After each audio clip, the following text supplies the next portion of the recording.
विधानसभा नूरपुर में आपदा प्रभावित परिवारों की मदद के लिए रणजीत बख्शी जन कल्याण सभा ने बढ़ाया मदद का हाथ। संपूर्ण विधानसभा के प्रभावित क्षेत्रों का दौरा कर पीड़ित परिवारों को सहायता का दिया आश्वासन। कहा सरकारी मदद के अलावा लोगों के पुनर्वास में करेंगे सहयोग। मिंजग्रां, खैरियां तथा पुंदरी पंचायत में प्रभावित परिवारों का जाना कुशल ग्रसेम। नमस्कार, आप देख रहे हैं आर के हिमाचल न्यूज। मैं रमन राणा हाजिर हूँ दिन भर के कुछ ताजा अपडेट के साथ। देश में इस आपदा की घड़ी में विधानसभा नूरपुर से रणजीत बख्शी जन कल्याण सभा इस समय लोगों के लिए मसीहा बनी हुई है। इस त्रासदी के दौर में ये संस्था लगातार लोगों के बीच हर संभव सहायता कर रही है। फिर बात चाहे लोगों के घरों की टूटने की हो या फिर पानी की सप्लाई या फिर ब्लॉक हो चुकी सड़कों को दुरुस्त करने की हो, ये संस्था दिन रात क्षेत्र के लोगों के लिए मददगार साबित हो रही है। आज भी इस संस्था द्वारा नूरपुर क्षेत्र की मिंजग्रां, खैरियां तथा जोंटा पंचायत में भारी बरसात के कारण बेघर हो चुके परिवारों का हाल जाना तथा पीड़ितों को हर संभव मदद का आश्वासन भी संस्था द्वारा दिया गया।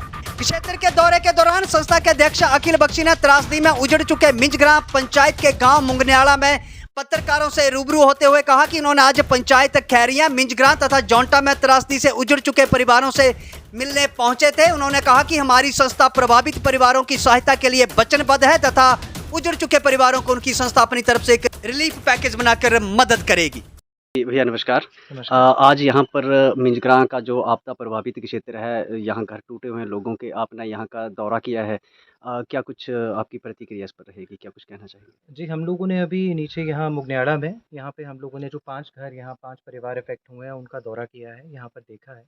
और सच में ये जो पहाड़ है ये बेसिकली अब यहाँ पे धीरे-धीरे करके बैठ रहा है, जिसके कारण इनके घरों के बीच में बहुत बड़ी-बड़ी दरारें आ गई हैं और अब ये मकान जो हैं कि रिहायशी बचे नहीं हैं। हमने कुछ समय पहले जिस दिन की आपदा आई थी, उससे अगले दिन ही अपनी टीम के कुछ मेंबर्स को यहाँ पर भेजा था, जिन्होंने इनकी जितनी डिटेल्स थी वो एकत्रित की और हमारी ऑनलाइन जो है उसको चढ़ाने में सहायता की। तो इन पाँचों परिवारों की जो डिटेल्स हैं, जो पूरा लैंड रिकॉर्ड है, अलॉन्ग विद जो भी इनके डॉक्यूमेंटेशन है, वो सारी की सारी इस टाइम पर तहसीलदार मैडम के पास या एसडीएम साहब के ऑफिस में जो है उधर पेंडिंग है। और हम ये आशा करते हैं कि जल्द से जल्द उस डॉक्यूमेंट के बेसिस पे जो है एक्शन होगा। हमें ये भी बताया गया यहाँ पर आके कि जिस ज़मीन पर ये लोग रिज़ाइड कर रहे थे, वो ज़मीन गैर मरूसी थी। तो अब मुझे एग्ज़ैक्टली नहीं पता कि प्रशासन का इस मामले में, इस संदर्भ में जो है उनका क्या रिस्पॉन्स रहता है। पर इन सब परिवारों की नीचे जो हैं, एक सेफ़ ज़ोन में, एक सेफ़ इलाके में अपनी ज़मीनें हैं। तो हम आपके माध्यम से आज जो हमारी सरकार है हिमाचल की और जो हमारी सरकार के नुमाइंदे हैं, उनसे हम लोग ये प्रार्थना करना चाहेंगे कि इन्हें रीसेटल करने के लिए, वहाँ पर दोबारा घर बनवाने के लिए जल्द से जल्द सस्ती दरों पर किसी बैंक से टाई अप करके लोन्स जो हैं वो दिलवाए जाएँ, ताकि ये अपना आशियाना जो है एक सेफ़ ज़ोन में दोबारा बना सकें और इन्हें इस तरह डर के साए में जो है बार-बार जीना ना पड़े। अगर बात करें भैया नूरपुर की, तो जहाँ-जहाँ भी कहीं कोई समस्या रहती है, आपकी संस्था जो है वो बढ़-चढ़ कर वहाँ पर जो है लोगों की सहायता करती है। तो इस दौर में जो ये जो त्रासदी है यहाँ की, इस पर क्या आपकी संस्था की तरफ से इन लोगों के लिए एक विशेष रहेगी? जी, इसमें हम लोग क्या कर रहे हैं कि हम इंडिविजुअली जो भी रिलीफ़ केसेज़ हमारे पास आए थे, उनके पास जाकर लोगों से मिल रहे हैं, उनकी प्रॉब्लम्स को समझ रहे हैं। और हमारे साथ बम्बई से एक ऑर्गेनाइज़ेशन जुड़ी है जिसका नाम है चाइल्ड हेल्प फाउंडेशन।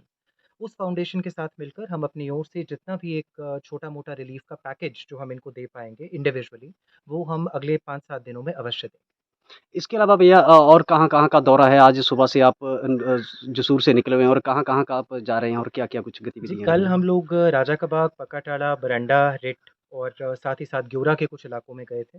आज हम यहाँ पर मिर्ज़ा आए हैं, इससे पहले खैरियाँ के कुछ घरों का दौरा करके आए हैं। यहाँ से हम अब जोंटा वाली साइड निकलेंगे और उसके बाद कुलाड़। इसके अलावा चरूड़ी में, धनेटी में, पंजाड़ा में, औंध में और कोपड़ा में बहुत सारे ऐसे घर हैं जिन्हें इंडिविजुअली नुकसान हुआ है।